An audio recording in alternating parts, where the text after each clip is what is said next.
Okay, so we looked at those guys. We know that kappa T is R, right?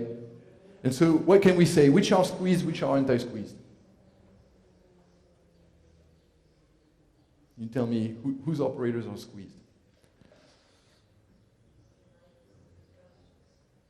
Q minus and P plus. Right? Those two guys are squeezed, squeezed.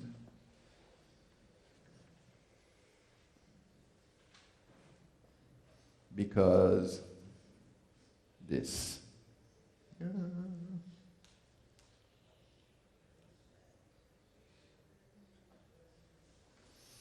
And the other ones are anti-squeezed.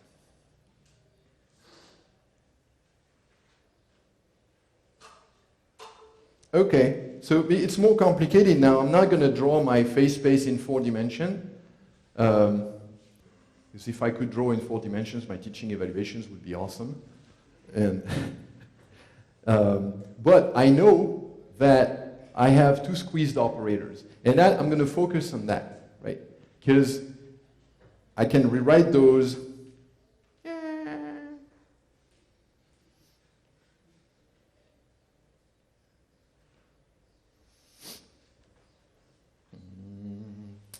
So we have, okay, Q minus, which is Q minus out, which is Q1 out minus Q2 out equals Q1 in minus Q2 in e to the minus R, and P plus out, which is P1 out plus P2 out equals P1 in plus P2 in e to the minus R. So it means it tends to a 0 when R is sufficiently large. Okay, which means that the delta Q1 minus 2 is actually, you can calculate it, there's no square root of 2 in that case, but still the squeezing is there. And delta P1 plus P2 is e to minus R, and they go to 0 when R is sufficiently large. Okay, so these operators are important, and we're going to see actually, Yelena talked about entanglement witnesses yesterday, and here we're going to have another instance. Their definition is different, but the concept is the same. These are operators that if you measure them, they will tell you about entanglement. They are not going to tell you that from their expectation value. They're going to tell you that from their variance. So Jens Eisert called that variance-based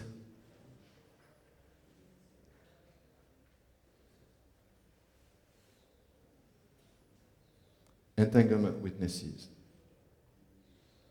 Okay, why is that? How much more time do I have? No, it's 20 minutes. Okay, okay, cool. So we're gonna, well, it's okay. Might not do cluster states today, but I'm gonna do more. Okay, these are observables. These are the observables.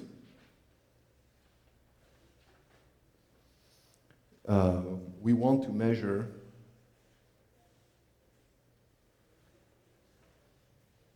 to prove we have a cluster state.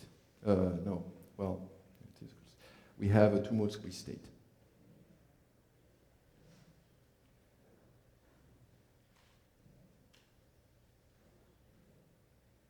Which is an approximation, and I will dare calling it an excellent one of an EPR state.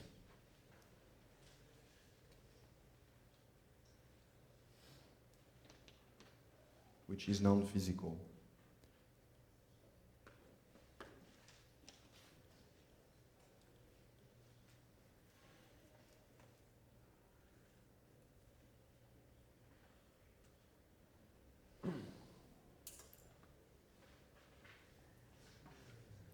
All right, so a few things so that we're on the same page. That stuff over there, that's basically going to tend to, well, the action of a it's also, we also call them a nullifier, right?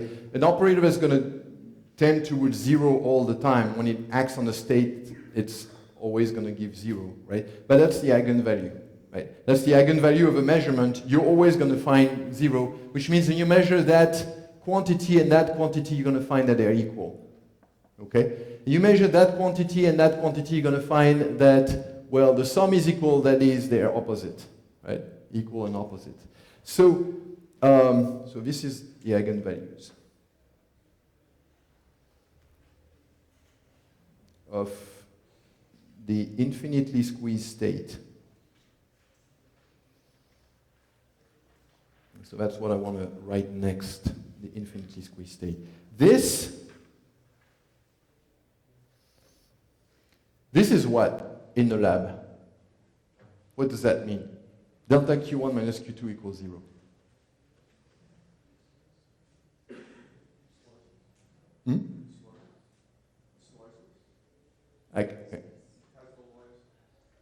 No noise. Yeah, exactly. So if I measure this observable, I get a result, probably going to get this. Then I measure again, on an independently prepared system. Boom. I measure again. Boom. I measure again. Boom. Right? If this is 0, I'm always going to get its variance of, probability theory, quantum 101. But it's important to so this is the thing that we're going to know. We're not going to find 0 noise because 0 noise is infinite squeezing, but we're going to see the noise drop down below that of, say, the vacuum noise, or the noise of a local oscillator alone in the interference measurement, which is a laser, which is the same as the vacuum noise. So we're going to have that shot noise limit, and then if our noise drops below that, we have a squeeze state. Yeah, and so if we have a squeeze state there, okay, cool. Is that interesting? Well, we're going to have a squeeze state there too. And that's where we get the entanglement from. We need to have both of them, and that's called the Epr paradox. Right? So let's look at that for a second. And that's a little bit... next time.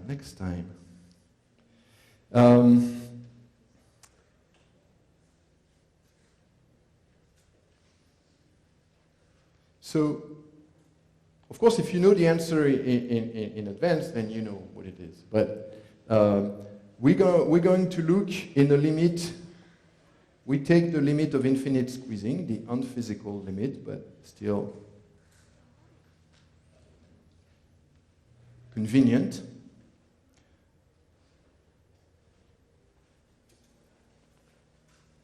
So that means R goes to infinity.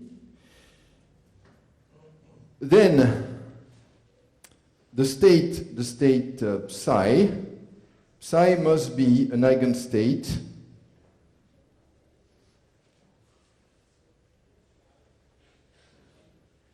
of both Q1 minus Q2 and P1 plus P2. Okay. What is the constraint, the property that two observables must verify for them to be diagonalized in the same basis?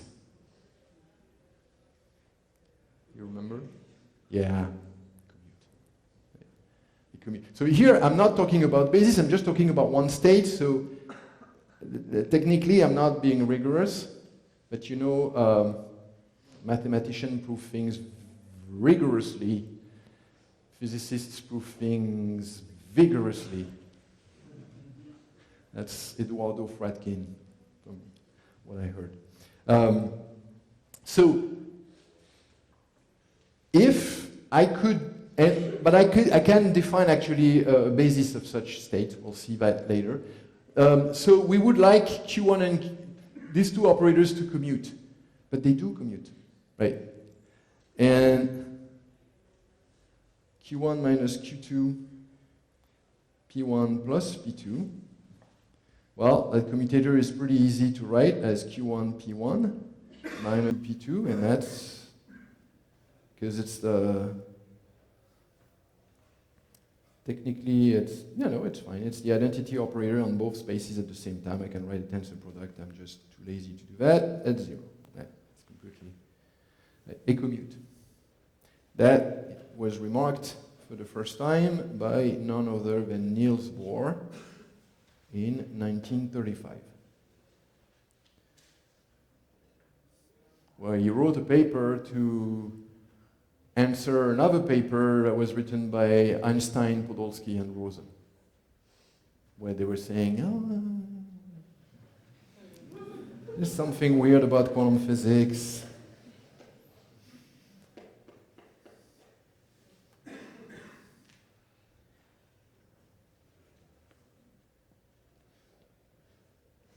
And then Bohr, I don't mean to put words in these people's mouth, but Bohr said, yeah, they commute, so yeah, they have a state. It's entangled. Quantum mechanics works. What do you expect?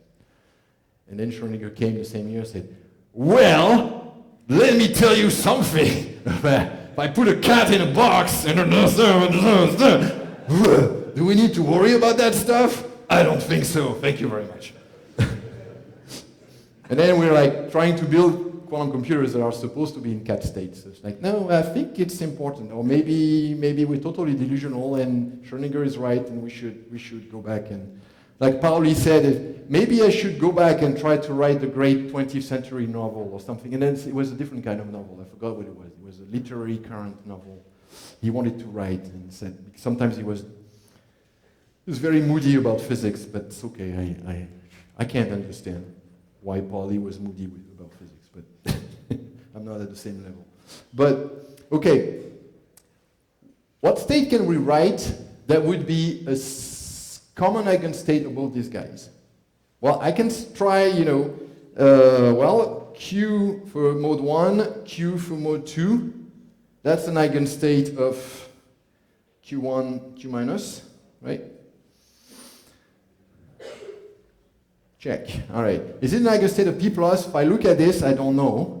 So, but I can write in the P basis, right? And so I can write state tri, and I can write that with Fourier transforms. And here we go. E to the minus I P Q P 1 D P prime e to the minus I P prime Q P prime 2. All right.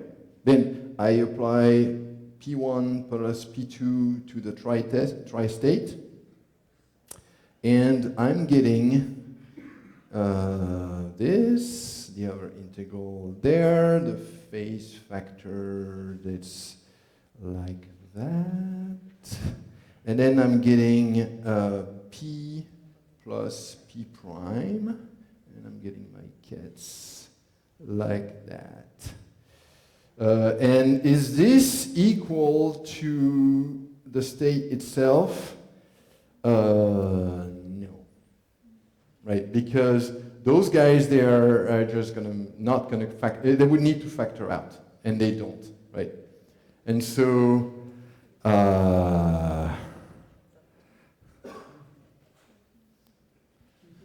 not good. Right. So I need to try something a little bit more complicated, but it still needs to be an eigenstate of that guy. Right? So what could I do? Well, I can try something more complicated, which is not a teleportation circuit. This is the thing. You can tell I'm so bad at planning ahead. Because I'm planning way ahead. But all right. So let's see. Step back and try again.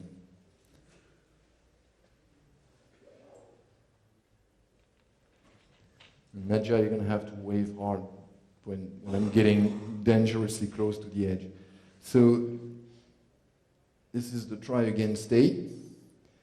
And what am I going to do? Well, I want to keep that because what else is going to ensure that Q1 minus Q2 is, they have to be equal, right? This is eigenvalue 0, and I have no choice.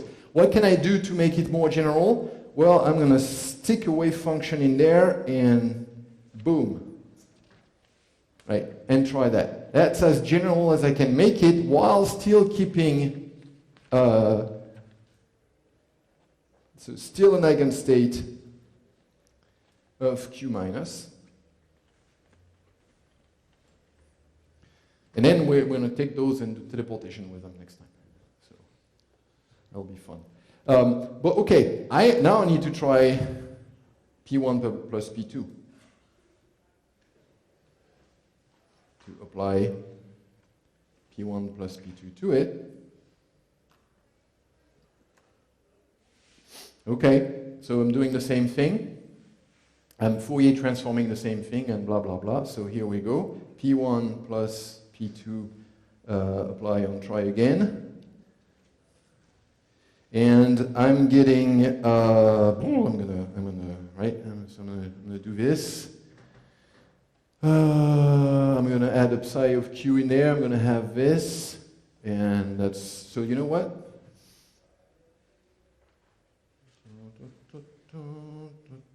I think you can't see what I'm doing when I'm doing this. Boom.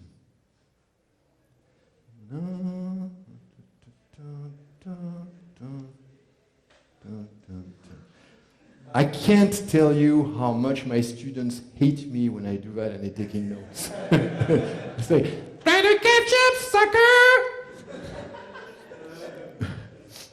Okay, but now I have this, and I forgot something. I forgot this guy there.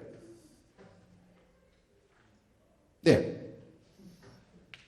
All good. And now what do we do? It's the only trick I know. I reverse the sum order.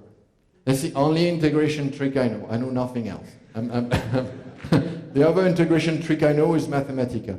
So, no, I know also taking the derivative with respect to a parameter. It's like the Feynman trick. That's like for quantum mechanics, you have to know this one. Okay, so I'm going to take that sum of Q, and it's this guy, these guys, and all the cat stuff is out of it, right? So I'm going to push all those guys out of the way, and of course, what am I looking for? I have a complex exponential. I'm looking for a delta function or a Fourier transform. Or, that's pretty much the only thing I can get. So, and I'm going to get that. And so I'm finishing this. P plus P prime is still annoying me, laughing at me. How you going to get me out of here? Well, I'm working on it, buddy. Just you wait. So E minus I P plus P prime cube psi of Q.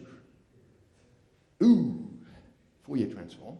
All right, Fourier transform, whatever that means. So I'm getting, my 2 pi's are going to get, square 2 pi, because my Fourier transform is symmetric, definition of P plus P prime.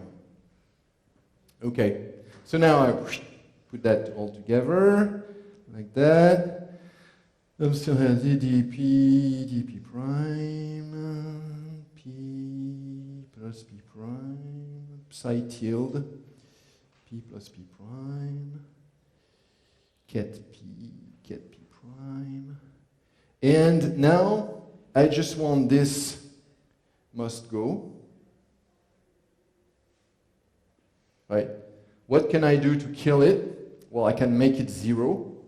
What can I use to make it 0? Hey, it's non-normalized, infinitely squeezed, non-physical, Einstein-Podolsky-Rosen universe states. I can do whatever I want, right? I'm not looking for an L2 wave function here. I can stick a delta function in there and kill that guy. I know you don't have the right. Yeah, watch me. So, there. Ooh, sweet. So that guy is annihilated, and then I'm getting some stuff. I don't know whether I have still a 2 pi. I never understood why it doesn't go away, but it's okay. P and P prime is minus P. And that was the question of yesterday: is why is there a minus P, and when the spin states don't flip? Well, it's because the commutator, right? The P1 plus P2, Q1 minus Q2, they commute. And it's because of a commutator that they commute, and now we're getting an entangled state here, right? And if I Fourier transform it back, I'm going to get the, well, I could Fourier transform the delta function back and I would get 1, but I can Fourier transform -1 and I get dqqq.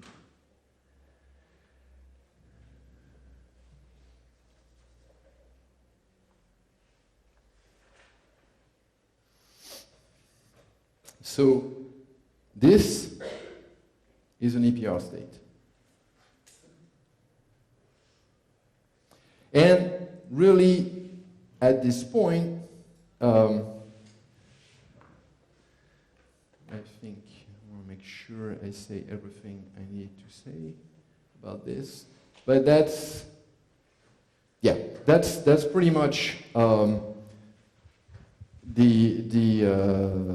so I derived it just by getting the Heisenberg picture correlations. So try again, what's the Epr state? Question? So just to understand, so what you said is that as the delta Q minus and delta P plus are 0 for R going to infinity, you say that then the state we have at the end must diagonalize both observable. And here you're trying to find an eigenstate of both observable. But the thing I don't understand is, so here you said that psi tilde, we can choose as being delta P plus P prime, and then we find it's an eigenstate. But how do we know that it's the good one? Because we could have another one. We choose. Yeah, we could have another one, but that one works. Right. So first, it's good to find something that works. Okay. Right. I agree with you. There's so you can actually show that to a phase factor. That's all you have. The only thing you can do, the general Epr basis, and we'll write it next time, has a phase factor. So you can displace. If I displace that guy by a finite, both of those, but only the relative displacement makes sense. By a finite parameter, right, it's still going to be an entangled state. So an Epr state, like a Bell state, you have 0, 0 plus 1, 1, but 1, 0 plus 0, 1 is also a Bell state, right? So you can shift one of the modes, or you can phase shift one of the modes. So you have the more general, but that's the, I'm not going to give you the proof, but the fact that I have a common eigenstate for both, for me, is success. Okay, so just to understand, so you say that we could prove that actually up to some phase that's the only eigenstate to both observable. Okay. Well, that's one. I agree with you that maybe there's others. Okay, but then I can define a basis based on the orthonormality of the quadrature eigenstates, and I can then the basis is a complete. So I from that I can show that it's actually the whole story. So connected to his question, could we maybe use some kind of very narrow Gaussian function instead of the delta, which is extreme case, but a very narrow Gaussian function, and then related to some Gaussian stuff on the Q dependence also? So maybe this would provide other possibilities for this state. So there are states like that, and they are finite. They are the finitely squeezed states, right? Which have Gaussian functions that are going to be narrow or wide, depending if you split the signs of them. But and what I'll do next time is I will show you how to use that for teleportation, and then I'll switch it with a finitely squeezed state. It has a wave function, which is not. But this is like the limit of infinite squeezing. So in the limit of infinite squeezing, things clean up. It's very, very, very, very clear. But yeah, you can have, but then they're going to be finitely squeezed, so not perfect. But not perfect doesn't mean it's not good enough, right? It's like, because then at the end, this is math. In physics, we're doing quantitative things in the lab, and we have error bars, and we have thresholds, and we have things, and we can. It's like, okay, can I quant error correct or not? That's the only question that matters, right? And all the technology is based on stuff that is not perfect, works well enough, we can trust it, it's not going to fail on us. So unless it's Microsoft Windows, but that's another. You know that Windows is the first Schrödinger cat ever made, because as a system, it made computers run into a superposition macroscopic state of crashed and not crashed. It's the first cat state ever made. And if you're trying to figure out which state your computer is in, you're in trouble. Okay, so just really quickly, going back to that big page of printed stuff, there. That's the general EPR basis for infinity squeeze states is that guy. There's there and there's a shift on one or the other or both. But it doesn't matter. It's just a relative shift that matters. So we showed that this guy, the Schmidt decomposition is the twin state in the Fock basis, which is approximated by what comes out of a two-mode squeezing. But I've also showed that the limit of two-mode squeezing is actually that state. So this is actually equivalent of a Bell state, and so next time I will show you how to write teleportation with Q-modes. And I'm just going to give you homework, and then we'll be done. Because, right, we had a lot of fun. Let's see, add a page. No.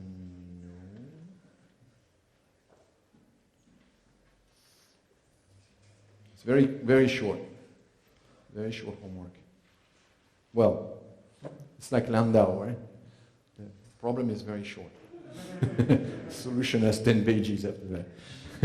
So it's optional. It's you do it as you feel it. It's completely fine. Don't feel like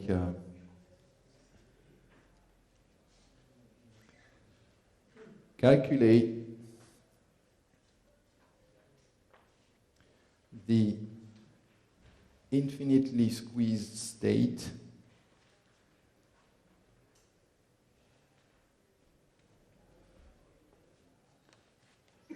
of the following graph.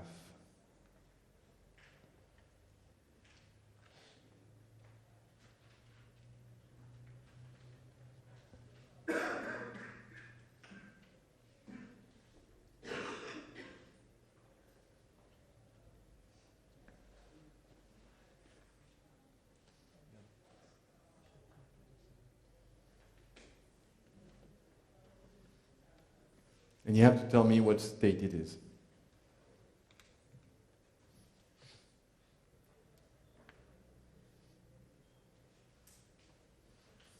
There's a little bit, it's a bigger matrix, obviously it's 4 by 4, right?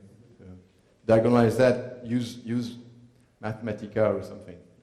Wolfram Alpha will do it for you. There's good internet in this room. Thank you very much.